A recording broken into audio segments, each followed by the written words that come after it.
Hi guys, welcome to the Success Gusto's YouTube channel. We create videos related to OET and IELTS. If you are interested in our online or offline classes, feel free to contact us. All the information is provided in the description box below. Occupational English Test.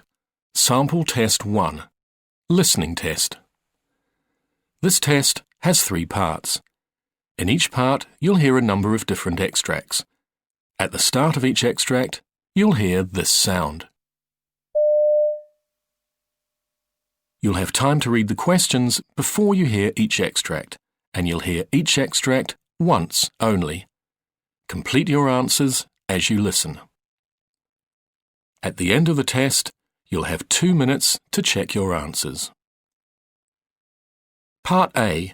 In this part of the test, you'll hear 2 different extracts.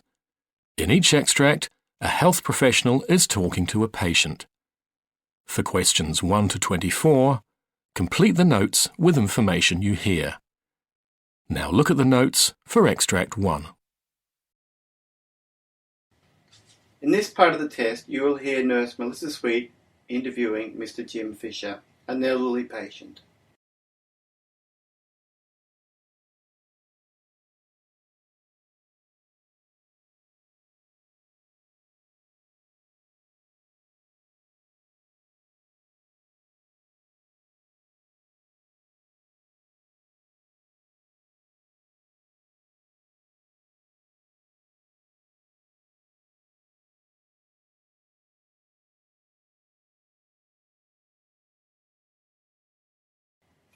Good morning, Mr. Fisher. I'm Melissa Sweet, your nurse for today.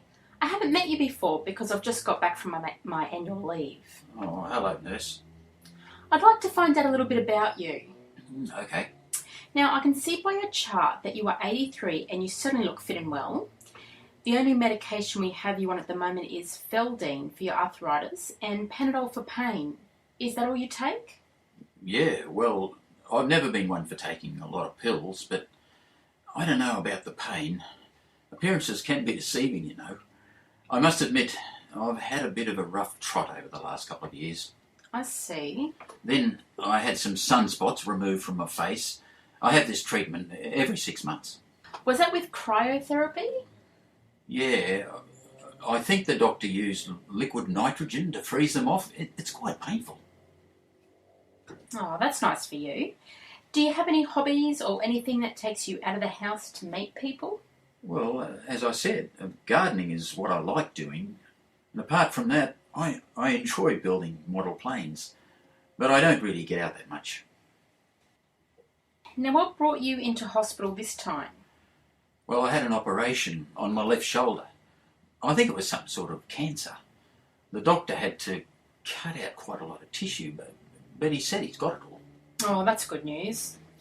It's been quite painful, though. Now, I know Dr. White saw you yesterday and he was so pleased with your progress that he has scheduled you for discharge tomorrow. Oh, tomorrow? At least I should stay in hospital until my stitches are removed. That would be much better. I understand, but your stitches aren't due to be removed for another week, and there really are a lot of services available to help you manage in your own home. Could I just tell you about all these services that are available to help you and then see how you feel about getting back to your own home? Okay then. Firstly, let's look at the immediate needs you'll have when you go home. Now, at this hospital, we are a very good relationship with an organisation called Blue Care. Have you heard of Blue Care? No. Well, Blue Care is a church-based organisation which offers a variety of community services, and they aim at maximising the individual's independence and quality of life. Their staff includes nurses who can help you with some of your personal care like showering and shaving. They'll come every second day to check on your wound. What they will do is dress your wound, apply ointment, and help you with other medications. But what about the cost? Because I'm on a pension, you know. The good news is that these services are subsidised by the government, so there's no charge, and no one is excluded from receiving a service because of financial hardship. They also provide a range of other services, including social support, such as a chaplain for spiritual support, who can visit you if you would like that. And they also have volunteers who can call in for a chat if you want some company. Yeah, well, I can see that that would be a help. So you're saying I'm going to be discharged tomorrow? That's right. Well, all these things that you've spoken about do make me feel a lot better. How will I get home? Well, the ambulance service will drop you at home and make sure you're settled in okay. Oh, well, when do the stitches come out? An appointment has been made for you to come to outpatients next Thursday at 2 p.m. Well, how will I get to the hospital? I don't think I can take public transport. The aged care assessment team will book a taxi for you. That is the end of Part A. You now have 2 minutes to complete your notes. In this part of the test, you will hear Dr. Brian Fleming interviewing a parent of a child presenting today. Come in, Mr. Murray. Oh, I see you've got Kate with you. Yes, that's right, Doctor. She's had an accident at school. Oh, dear. Well, I'll bring you both in here and get Kate comfortable on the couch first. Oh, good. I think she's in quite a bit of pain. Yes, obviously, and she's looking very pale. Now, can you tell me what happened? Well, she had a fall at school, actually. It was in her gymnastics class, and I don't know, I think she landed awkwardly in one of the practice exercises. And how long ago was that? Well, the school called me to pick her up, and I came straight here, so about an hour ago, I think. All right. Now, before we go any further, how old is Kate? She's 7.5, Doctor. Is she on any medications at all? Well, she gets occasional asthma attacks, so she uses a venter inhaler when necessary. Okay, and no other illnesses? No. Now, looking at Kate's right leg, she does have a nasty bruise developing as well as some swelling, so I do need to take an x-ray. Well, I've got the x-ray results here, and it's a spiral fracture of the right tibia. Oh dear, I was hoping it would just be a sprain. No, it's more serious than that. I see. Now, I've rung the fracture clinic at the hospital, and they've advised that we can't put a cast on while there is that swelling. Right. But they've asked me to put on a back slab cast while there is that swelling, and also a bandage to keep that in place. I see. Has she taken anything to relieve the pain yet? No, not yet. Well, I'll prescribe her a medication known as Pain Stop for Children. It's specifically formulated for fractures and contains both paracetamol and codeine. Right. And it's in liquid form and fast-acting. Oh, good. And how often should she take it, Doctor? For her age, she can take 10 to 12 ml every 6 hours until the pain subsides. And how long do you think that will take? Within 48 hours. But I do want you to contact me if pain persists longer than this. Will do, Doctor. And the other thing is plenty of rest for the next few days. Now, we'll need to set Kate up with some crutches, and you can get them from the pharmacy across the road. Okay.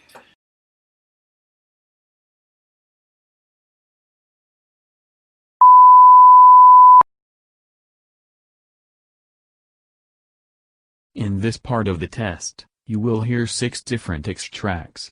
In each extract, you will hear people talking in a different healthcare setting. For questions 25 to 30, choose the answer A, B, or C, which fits best according to what you hear. You will have time to read each question before you listen. Complete your answers as you listen. Now look at question 25. You hear a discussion about common types of neuropathic pain. Now read the question.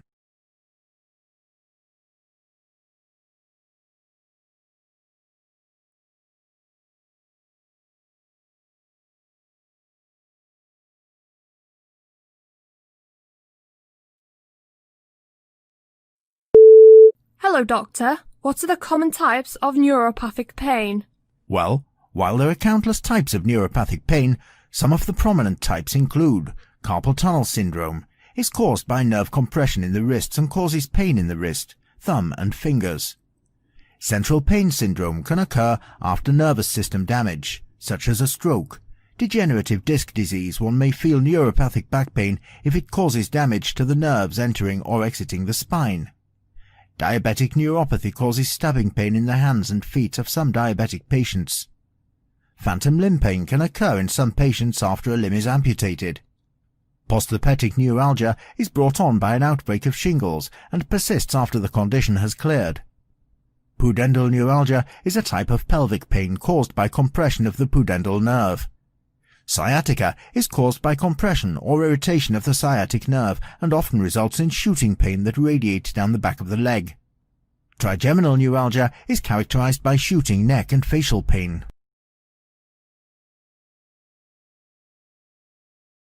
Question 26.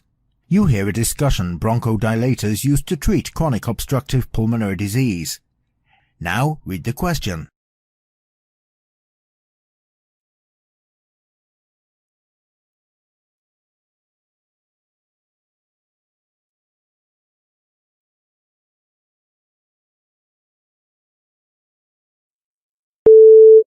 Hello, Doctor. What are the different types of bronchodilators used to treat chronic obstructive pulmonary disease?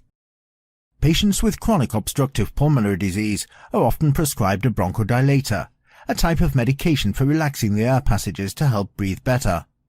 Typically, the medications are inhaled through the mouth using a metered dose inhaler, but also come in liquid, pill, injectable or suppository formulations. The three classes of bronchodilators commonly used to treat chronic obstructive pulmonary disease are beta-adrenergic, beta-agonists, anticholinergics, methylxanthines. Beta-adrenergic agonists are a type of medication that binds to specific receptors in the lung called beta-adrenoceptors. By doing so, they block the trigger to bronchial spasms and allow airway passages to open. Beta-agonists can either be short-acting or long-acting, which are delivered either orally or through a metered dose inhaler. Generally, the inhaled method is preferred as it alleviates symptoms faster. Anticholinergic blocks the neurotransmitter acetylcholine in the central and the peripheral nervous system to its receptor in nerve cells and inhibit parasympathetic nerve impulses. Methylxanthines affect not only the airways but stimulate heart rate, force of contraction, and cardiac arrhythmias at high concentrations.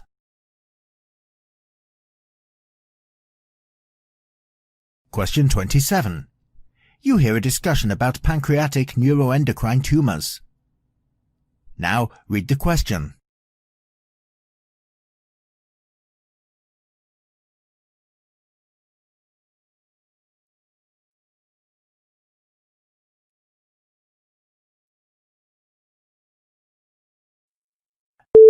Doctor, what are the various types of pancreatic neuroendocrine tumors?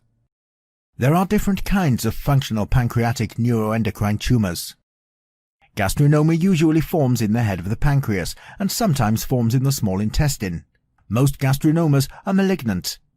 Insulinoma forms in the head, body or tail of the pancreas. Insulinomas are usually benign. Glucogenoma forms in the tail of the pancreas. Most glucogenomas are malignant. VIPomas, which make vasoactive intestinal peptide. Somatostatinomas, which make somatostatin.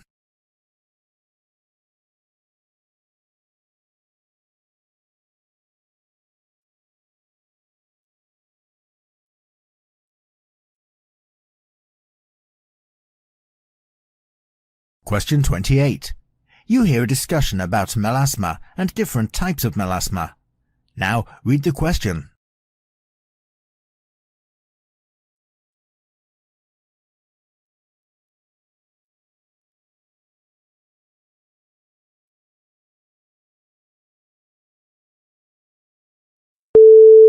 Hello, Doctor.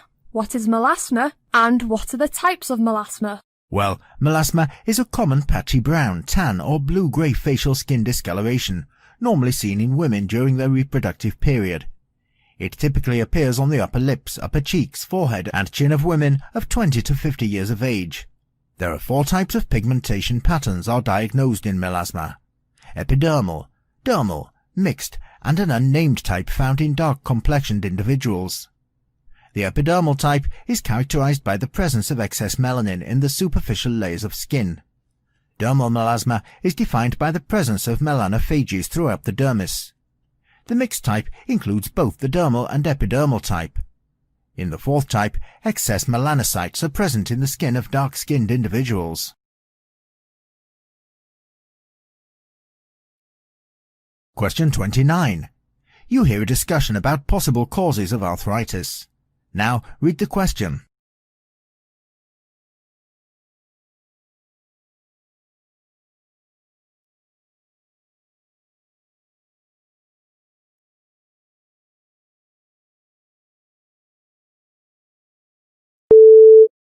Hello, doctor. Can you tell me what are the possible causes of arthritis? Osteoarthritis is associated with cartilage damage. Genetic conditions are thought to play a role in osteoarthritis. Age alone is no longer seen as the cause of osteoarthritis. Rheumatoid arthritis is an autoimmune disease that develops as the immune system malfunctions and attacks the body's own tissues. Gout develops when excessive uric acid accumulates in the body and crystals are deposited in the joints. Reactive arthritis causes joints to become inflamed as a result of an infection that triggers the immune system. Usually, this condition resolves.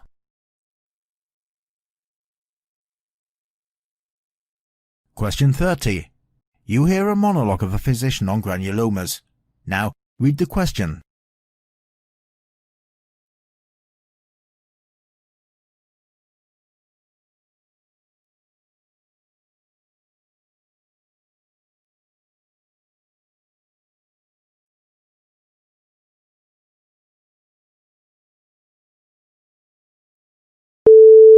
Granulomas are tissue nodules of immune cells that occur in diseases such as sarcoidosis and tuberculosis that can damage many organs.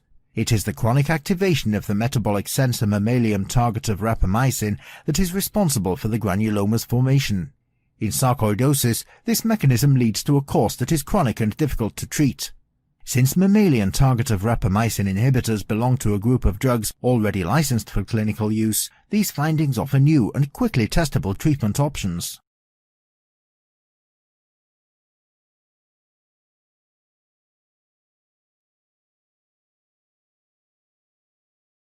This is the end of Part B. Now, look at Part C.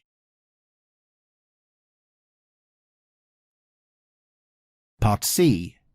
In this part of the test, you'll hear two different extracts. In each extract, you'll hear health professionals talking about specific aspects of their work. For questions 31 to 42, choose the answer A, B or C, which fits best according to what you hear. Complete the answers as you listen to the audio. Now, look at Extract 1. Extract 1, questions 31 to 36. You hear the lecture given by a physician on colectomy surgery. You have 90 seconds to read questions 31 to 36.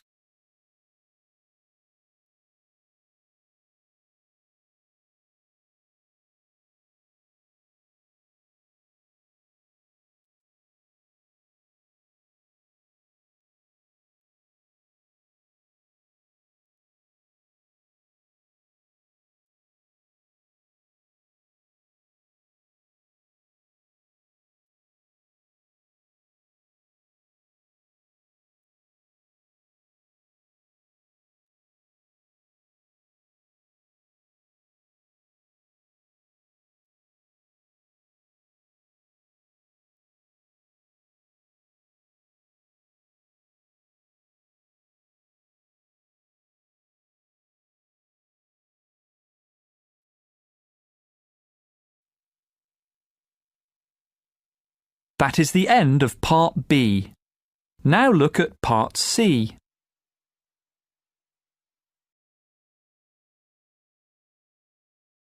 Part C. In this part of the test, you'll hear two different extracts. In each extract, you'll hear health professionals talking about aspects of their work.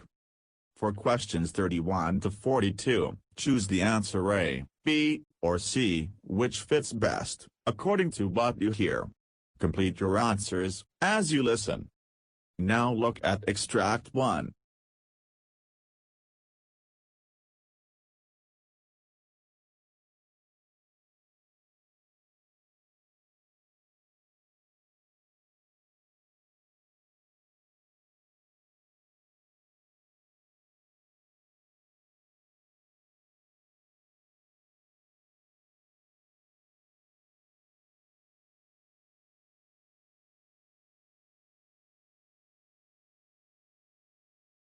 Anemia commonly complicates heart disease.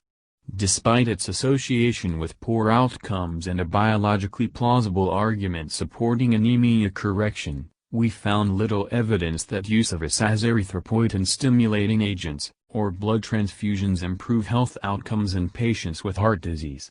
A limited evidence base consisting mainly of one trial suggests correction of iron deficiency in patients with symptomatic heart failure improves exercise tolerance and quality of life. By far, the largest number of trials has examined ASAs in patients with heart failure, and most of these included patients with systolic heart failure. Though a grouped analysis of these mainly small, single-center studies shows some initial promise that ASAs may improve exercise tolerance, the evidence base is limited by inconsistent findings across trials, with some finding benefit and others finding no effect. There are a number of possible reasons for the discrepant results, including differences in patient populations, treatment dosing and formulation, and outcomes examined. For example, the largest of the trials 19 enrolled slightly older patients and achieved a slightly smaller hemoglobin improvement with DSA use than did other trials finding a benefit. However, our analyses suggest that the clearest contributor to the discrepant findings was the quality of the individual studies themselves, with the poorer quality studies generally supporting a greater benefit from ASAs and the more rigorous trials finding a neutral effect. Our review differs from a similar recent review of ASAs 72 for three main reasons. 1. We evaluated studies in both heart failure and CHD patients, though most studies focused on heart failure. 2. We conducted additional analyses investigating the impact of study quality on the overall results. And 3. We included studies of patients with advanced kidney disease if there were separately reported data for the subgroup of patients with comorbid heart disease. We felt the latter difference was justifiable because kidney disease is common among patients with heart disease, and we felt these data were important in understanding the potential benefits and harms in this population. Though there were few excess harms reported in the smaller ESA trials of heart failure patients, the excess risk associated with ASAs in CKD populations 73 and cancer populations 74 is of concern. Moreover, our own analysis suggests the potential for serious harms associated with aggressive ESA use among the large proportion of patients with heart disease and comorbid CKD. On the other hand, these data may not apply to patients with symptomatic heart failure and reduced systolic function, and they do not elucidate the role of less aggressive ESA use, leaving us with very limited evidence with which to truly evaluate the balance of benefits and harms of ASAs in patients with heart disease. While the large RED-HF trial should more definitively establish the balance of benefits and harms of ESA use in patients with heart failure, the current uncertainty of benefit and the possibility of significant harm suggest widespread use of ASAs in patients with heart disease may be premature. For patients with comorbid chronic kidney disease, the recent cautious FDA recommendations seem reasonable, as they acknowledge the uncertainty of the role of the ESA use and suggest that, if they are to be used at all, patients should have HGB of at least 10 grams/dL.75. There is good evidence from one methodologically sound, large multi-center trial that intravenous iron carboxymaltose improves exercise tolerance, quality of life, and exercise duration in patients with chronic, stable systolic heart failure. 33 These results are most applicable to iron-deficient patients with NIHA Class 3 heart failure. Relatively few patients with milder degrees of heart failure were included. It also may be premature to apply these results to patients with more subtle evidence of relative iron deficiency. Biologic plausibility and test of concept studies suggest iron replacement could play a role in improving symptoms of heart failure even when, theoretically, iron stores are adequate because symptoms may be related to a functional misuse of iron rather than absolute deficiency. Nevertheless, though the criteria used to define iron deficiency were fairly broad, Most patients enrolled in the FAIR-HF trial had evidence of more advanced iron deficiency and limited iron stores. Finally, though these results are encouraging and have the potential to influence treatment of heart failure, the long-term health and cost implications of this are uncertain, and harms have not been more widely assessed. Despite a paucity of data to support this contention, for decades, many physicians adhered to the 10-30 rule, transfusing patients with hemoglobin under 10 grams/dl and hemoglobin under 30% for perceived safety reasons. In recent years, recognition of immunomodulatory effects from leukocytes contamination and changes in RBCs with storage that impair oxygen exchange have led to increased scrutiny of RBC transfusion practice, culminating in the TRI-trial. After its publication, there was widespread adoption of more restrictive transfusion standards. However, because oxygen extraction is already maximized in the coronary circulation, concern has remained that patients with coronary stenosis, who cannot increase blood flow to enhance oxygen delivery, will be more susceptible to ischemia in the setting of anemia and therefore, should generally be transfused to a higher target than the general population. Often, this continues to be a hemoglobin of 10 grams/dl. In the perioperative literature, accumulating evidence from randomized controlled trials supports use of a conservative hemoglobin trigger no higher than 8 grams/dl among heart disease patients in the intra and postoperative setting.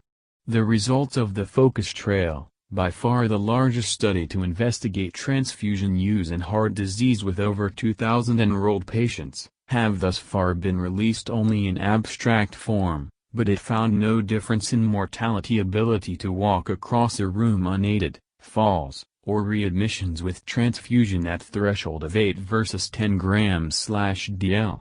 While they have some methodological weaknesses, 4 randomized controlled trials in cardiac surgery, 1 additional study in hip fracture, and 1 trial in vascular surgery all were consistent in finding no difference in mortality or other health outcomes with more restrictive use of transfusion. No similar trial has been conducted in the general surgery population. In this part of the test, you will hear a lecture based on the subject of anaphylaxis. Anaphylaxis is a serious, rapid-onset allergic reaction that can result in death. Severe anaphylaxis affects the whole body and is characterized by life-threatening upper airway obstruction, breathing difficulties, rash, edema, and in some cases, hypotension leading to shock.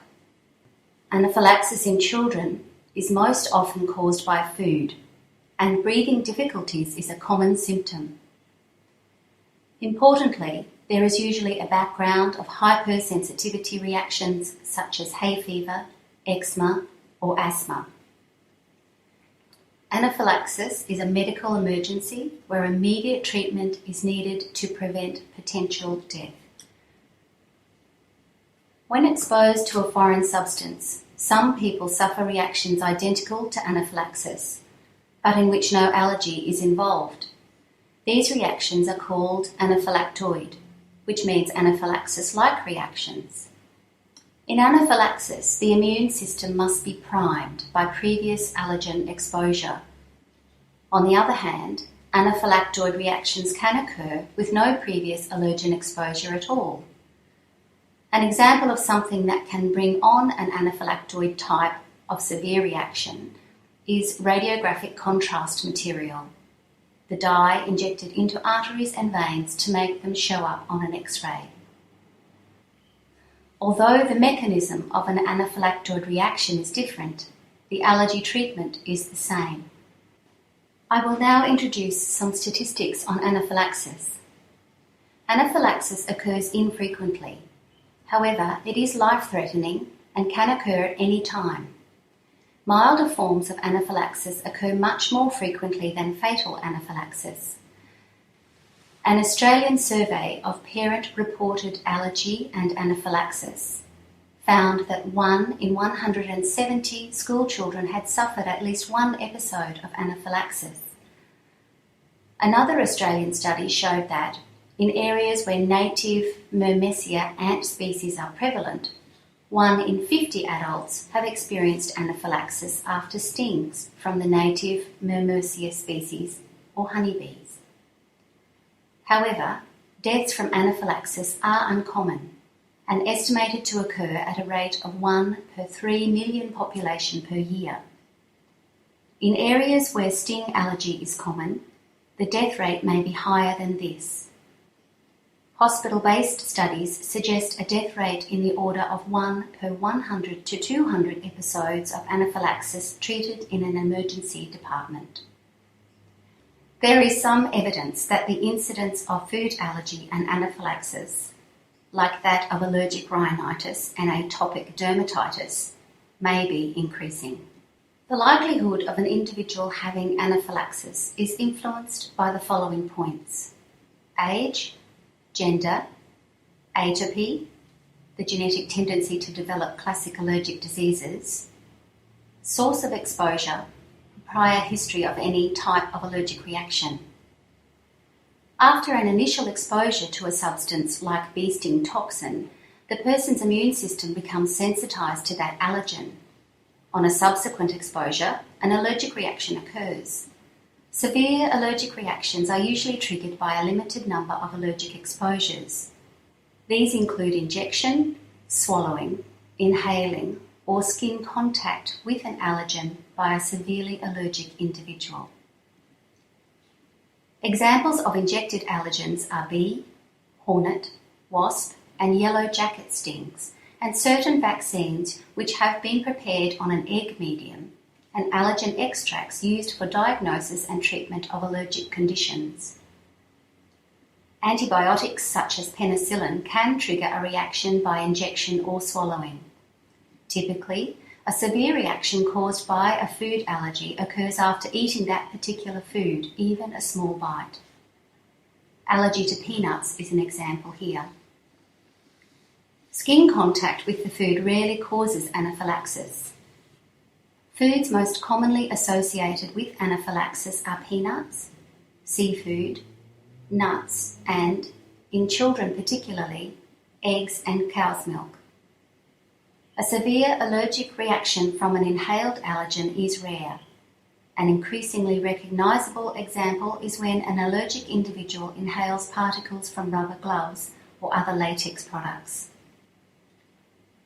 In emergency department studies, food allergy is the commonest cause in children, responsible for about 80% of anaphylactic reactions in which the cause has been identified.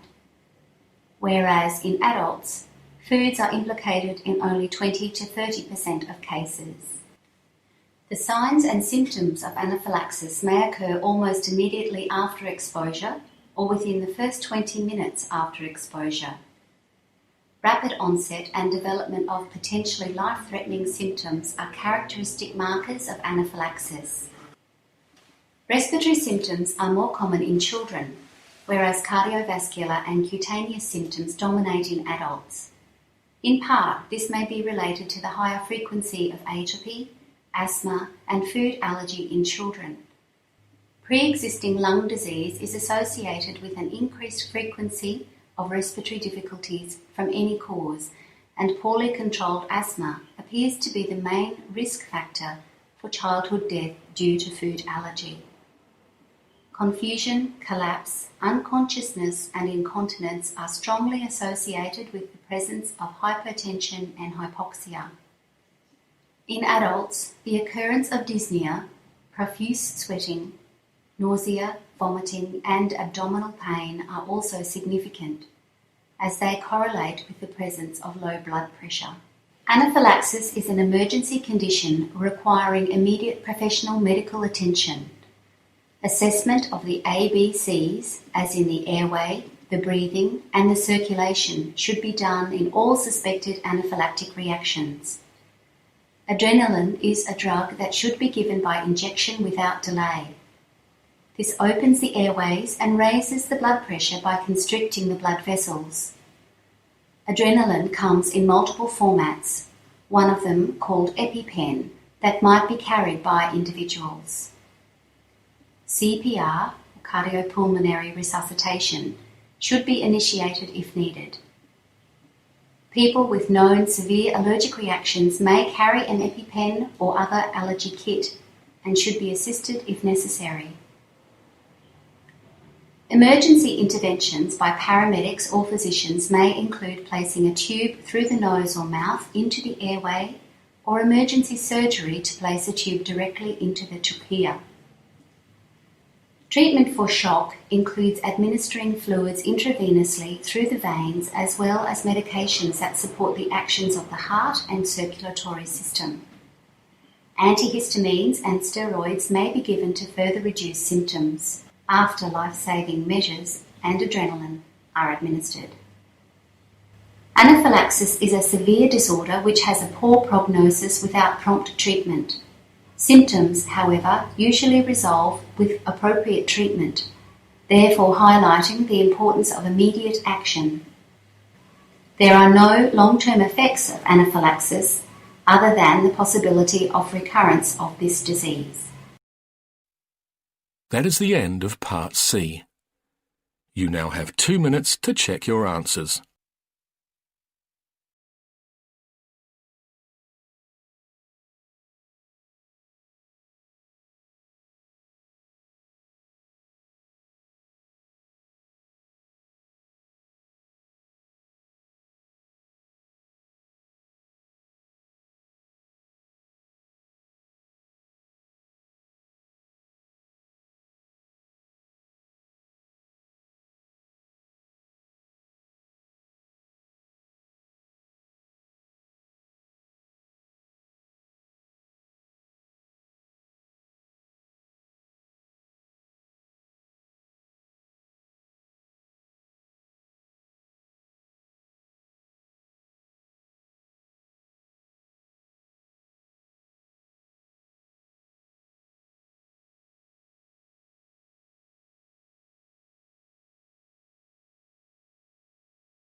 That is the end of the listening subtest. Thank you for watching the video. Please like, share, and subscribe. For more information, you can contact us at 9717020196, or you can visit our website at www.thesuccessgusto.in.